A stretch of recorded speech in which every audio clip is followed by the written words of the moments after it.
وصلني اوردر يا بنات وانا قاعدة عم بصور لكم الفيديو.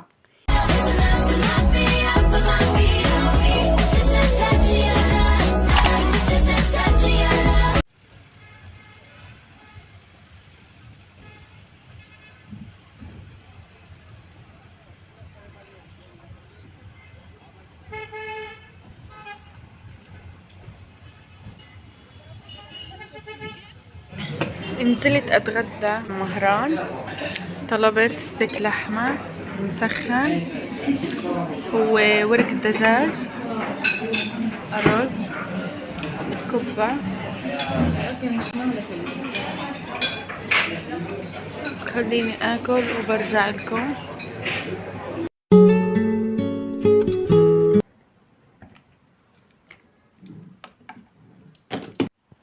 مساء الخير بنات، كيفكم؟ إن شاء الله تكونوا بخير وبأحسن حال يا رب.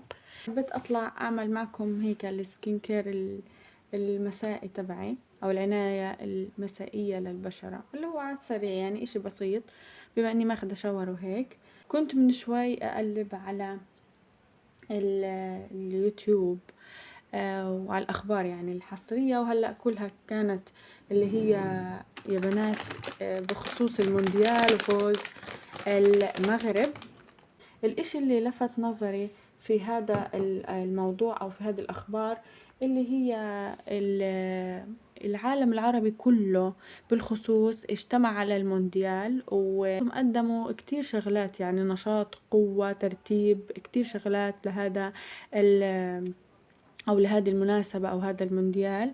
حتى يمكن ما ناموا بخصوص هذه المناسبة علشان بس يحيوا هذه اللي هو المونديال أو كأس العالم لحتى يكونوا من أول الداعمين لإلها.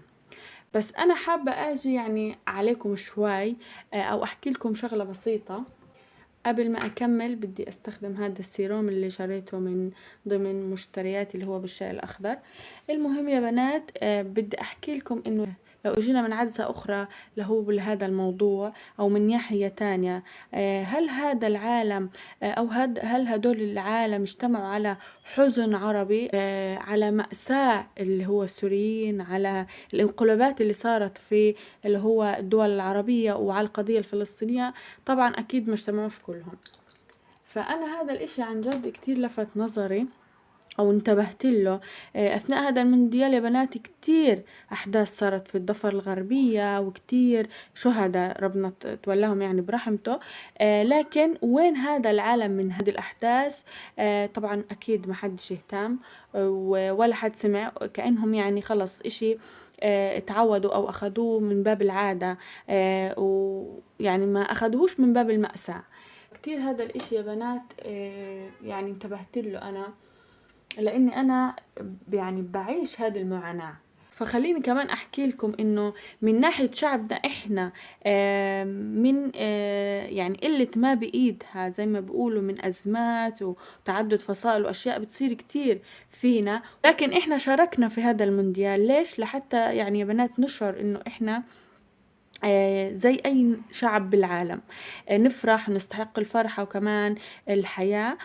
وإحنا من أشد الناس لحظت اللي شجعت هذا الكأس. صح ممكن يكون من هذا الشعب يعني اللي هو اللي بيلعبوا فرق أرجنتين، فرق برتغال أو أي لاعب كرة قدم، لكن عند يعني شوفوا أنتوا كيف، لكن عند ما صارت القصة فيها عرب اللي هي المغرب، إحنا كلنا وقفنا بدرجة أولى مع هذا الإخوان العرب اللي هم المغاربة. كانت فرحة كتير كتير حلوة عن جد عن فوز المنتخب العربي أو المنتخب المغربي. وحتى يعني امبارح كتير كتير لاحظت وأنا طالعة أحضر اللعبة بعد ما روحت، كتير حسيت الشعب أو أبناء غزة خاصة قاموا كتير بهالأهداف وبرفع أعلام المغرب وكانوا كتير كتير مبسوطين للمغرب. يعني بالآخر بدي أحكي أنا لعل الله يكون كاتب لنا النصر للعرب، ولو فازت المغرب كأنه الوطن العربي طبعا أكيد كله فاز. وبتمنى للمغرب أكيد يا بنات الفوز، لأنه بالأول وبالأخير بداية فرح للوطن العربي كله. وبالنهاية الواحد إيش بده يحكي يعني، لو الأمة اجتمعت على أن ينفعوك بشيء لن ينفعوك إلا بشيء قد كتبه الله لك، ولو يعني اجتمعوا على أن يضروك بشيء لن يضروك إلا بشيء قد كتبه الله لك. يعني فرفعت الأقلام يعني وجفت الصحف يا بنات. عشان هيك الواحد يعني أكيد بفرح للوطن العربي، وأكيد بفرح للبلدان العربية التانية بفوزها وبفخر لإلنا كمان. بس من ناحية تانية إنه إحنا قضيتنا وين من هذه الأحداث؟ يعني هل إنها يعني ما بتستحق إنه كل الوطن العربي يجتمع على اللي هو حل هذه القضية؟ يعني هذا الإشي عن جد أنا كتير يعني بيخطر في بالي. فإن شاء الله إن شاء الله إن شاء الله تنحل قضيتنا ونفرح، وإن شاء الله تفوز كمان المغرب يعني. فبعد ما حطيت السيروم حطيت مرطب وراح، لاني ماخده شاور راح استعمل هذه الكبسولات، بس ما جبت المقص. استخدم هذه الكبسولات اللي هي كبسولات إلبس، حكيت لكم عنها بالفيديوهات السابقة. كتير فرحت والله من كل قلبي للمغرب عن جد. كانوا كتير لعبهم كان كتير حلو عن جد، بيستحقوا كتير تعبوا. ففي واحد من اللعيبة طلعوه برا، ما بعرفش يعني، صارت اللعبة 10 ضد 11، فحسيت ظلم شوي، لهيك كان نفسي يفوزوا عن جد، والحمد لله فازوا يعني. فبدي احط هلأ السيروم اللي هو للشعر.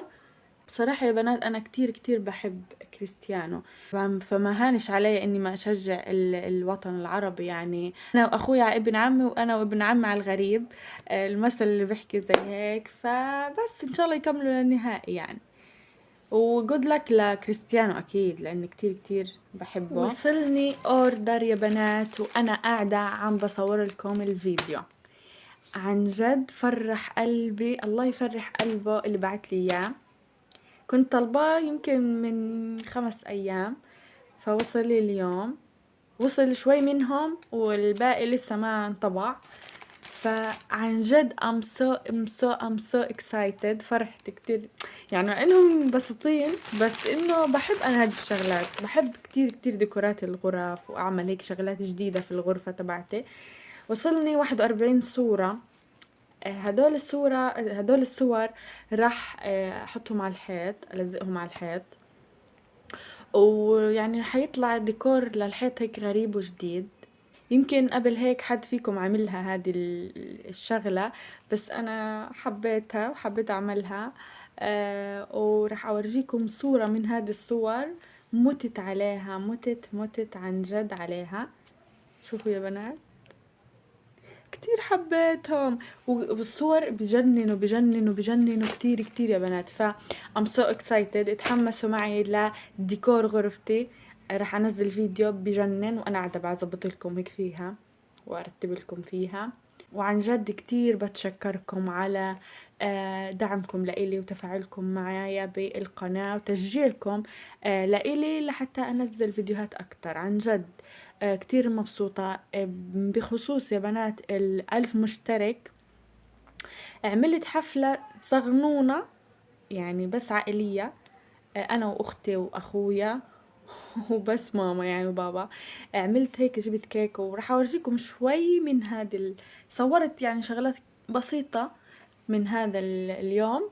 فالحفلة الكبيرة إن شاء الله بإذن الله بس تتحقق الشروط كلها، شروط القناة. ف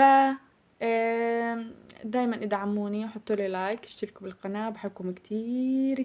خليكم مع مقطع الفيديو اللي جهزت فيه او عملت فيه هذه الحفلة الصغنونة. وبس تصبحوا على الف خير.